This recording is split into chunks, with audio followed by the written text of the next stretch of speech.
I'd like to thank Elliot Goldstein for giving me the opportunity to present to this esteemed group called Music History 101.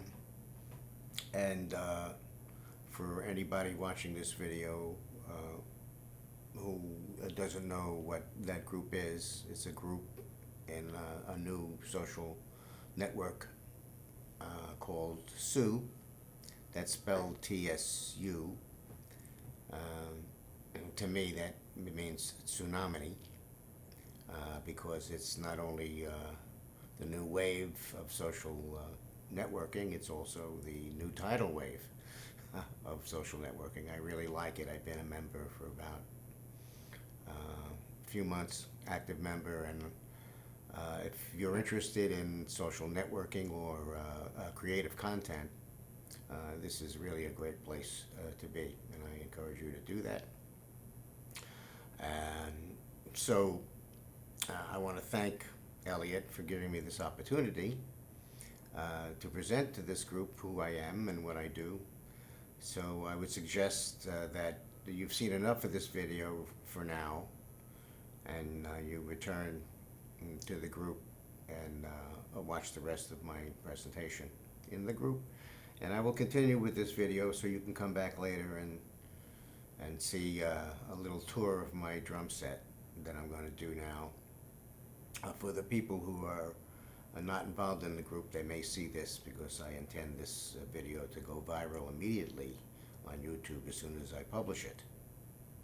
So anyway, let's continue now. First thing I have to say is that I'm not officially a sponsor of any product. I have no business relationship with any product producer or drum maker. However, I do endorse a bunch of products, not because I get free product or they pay me to do it or I get a discount, but because I use their products and I like them, and I would recommend them from personal experience. So that being said, the drum set is a Craviotto drum set, and John Craviotto was kind enough to allow me to come visit him in California, and he gave me a tour of his factory and showed me all the equipment, the special equipment that he had made for his process. In my personal opinion, I think he's the finest drum maker alive today. And let me show you. I'm going to have to move the camera so you can get a better angle on the drums and hear them better. So it's going to get shaky now because I'm going to use my hand. So the drum set was purchased at Steve Maxwell's, which is the exclusive distributor in New York and Chicago for John. And ooh, here we go. Okay. Now I can see what I'm doing. Let me get detached from the camera, and let's go from the ground up. So, yeah, the drum set is a solid 1/4-inch plank. I don't know if you could see this. I'm going to try to give you here's the floor tom-tom. The planks aren't wide enough to do a complete tom-tom. But you could see, hopefully you could see the seam where the planks are wrapped and then glued. That should prove to you. And the wood is my choice. Was an exotic wood. It's cherry wood. There's a lot of different exotics and regular wood materials to work with. They each have a characteristic. The people at Steve Maxwell's were very, very helpful to me. Spent a lot of time with me, talking to me about each type of wood and explaining to me what the sound was in relation to the standard wood usage that you normally hear. And I chose cherry wood because it was a little softer and a little more feminine than walnut or maple or the other. It's not quite as hard a wood. And this is, okay, so it's a 20-inch bass drum. And this is the actual. These are all factory heads that came with it. The front head on the bass drum, I'm not going to get around to the front because it's just too much to get through here. But the front head is a calf, a mimic of a calf head. It's an imitation calf head. It's not. It's a plastic head, but it looks and sounds like a calf head. And this is the back head that came with it, which is just a straight clear head. And I don't use any pad on the head. I don't want to have anything on the head. Nothing on any of these heads at all in terms of muffle or tape, anything that would interfere with any of the vibration of the head or the sound of the drum is avoided. It's a DW8000 pedal. Why? I don't know. It looked and felt good at the time. And just to give you an idea what it sounds like, I have it tuned pretty low, but you can tune these drums, wide range, and they sound good. I happen to like low sounding drums, even though I use small drums to get the higher pitches. This is a 20-inch bass drum. Sounds more like a 22. Alright, and this is a 14-inch tom-tom we have here. Let me hit that for you.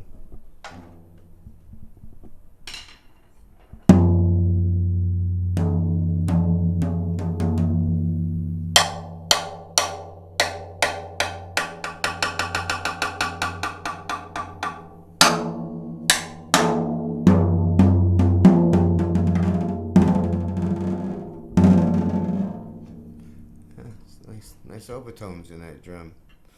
And then the 12-inch comes up here to a 12-inch. I'm a little out of tune, I'm sorry. You play these things, or they live through a weather change. And then the 10-inch tom.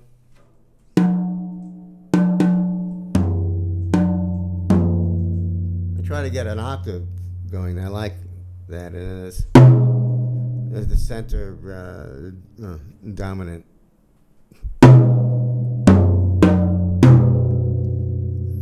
So it's really a tonic dominant world what we're talking about. Interesting for a drummer, for tuning. And the bass drum tune is really just as low as I can get it. Hopefully it's an octave below the floor, so I can get a 2-octave range, but my ears are not good enough to understand pitch that low. And this is not a wood snare drum. This is a metal snare drum, and the shell was manufactured in Italy. One of 50 shells made of copper that were purchased by John. And manufactured on order. Of course, they're gone now. I don't think he has any copper left. He did a regular metal series and a copper series and a hybrid series. I think there are about 50 snare drums in each one. I'm not sure, but anyway, I think there were only 50 of these made, and this is number 25, right in the middle of the run. And it's really an excellent snare drum. It's very much like the old 60s Superphonic brass in terms of response and sound. And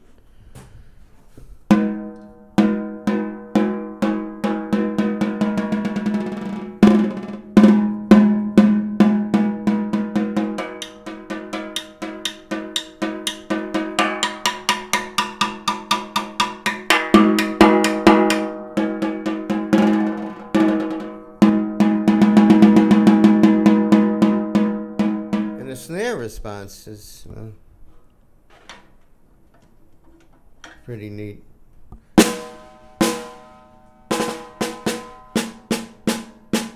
What I like about it is it has so many different ways of responding to the stick. I could play, and picking up, you hear the snare sound, no matter how soft I play, into the overtone area. It's still making the snares respond. I'm going to bring it up. Still a nice clean snare sound from the center. Hardly any overtone. Straight center sound. Nice and clean. Nice snare response. Center sounds good at very low volumes too. Very difficult to play this softly in the center of the drum, but you can do it. And the changes in dynamics, it follows it perfectly. You play loud and you get immediately soft, and you get a nice.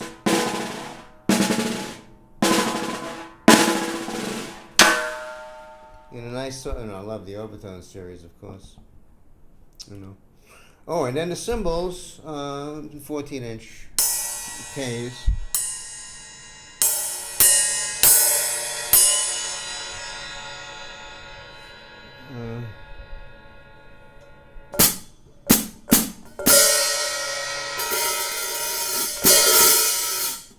And this is an A10 Crash Ride K.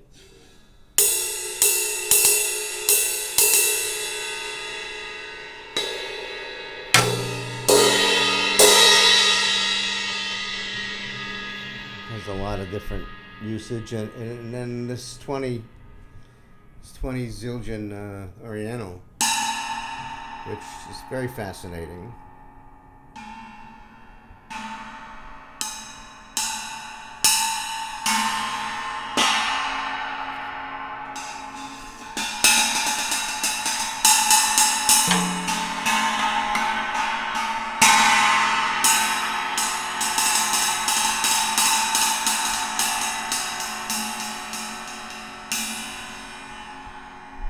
Very fascinating sound.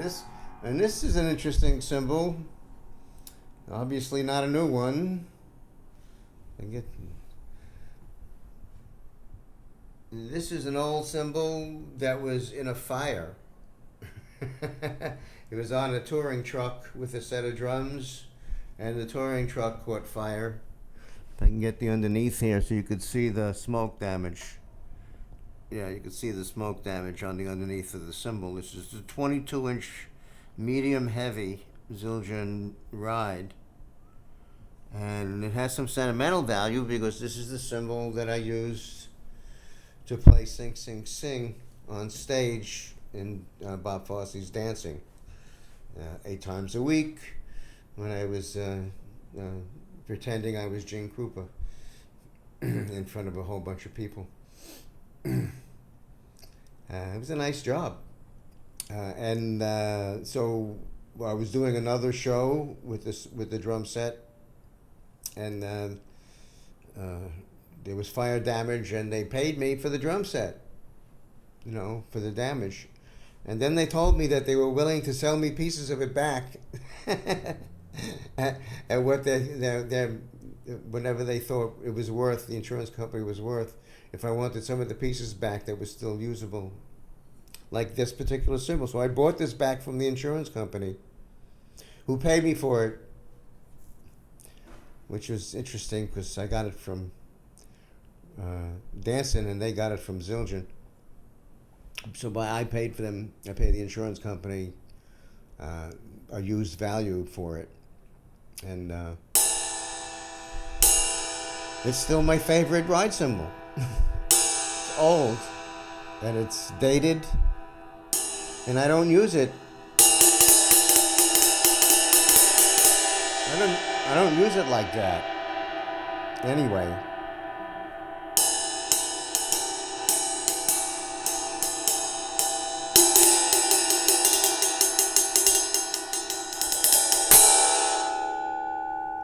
I don't use it like that. I really use it. I use the whole set, not like I did my whole life. I changed the way I do everything. But that's the drum set. Basically, the stick is Joe Morello's ProMark 11A. This is a get sure. Okay, it's a better background for it. This is a plastic tip, which they discontinued when Joe died. A little while after that, they decided to stop production of the plastic tips, and now you can only buy wood tips. It's still my favorite. It was Joe's favorite. It's my favorite stick still. I use the wood tips to practice with, but I still like to play because of the similar response, and also the weight balance is different on the tip. The plastic tip is lighter than the wood tip and smaller, so it changes the weight balance of the stick to something I like better as well. But let's not get into that. So that's the Craviotto drum set with the Zildjian cymbals and the ProMark drumsticks, and those are my recommendations to everyone. And let me give you a sound of the bass drum from up here.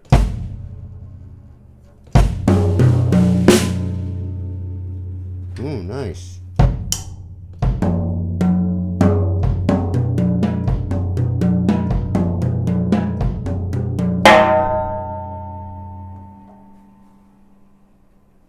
Yeah. Okay. I hope this was entertaining. I had fun doing it, so see you next time.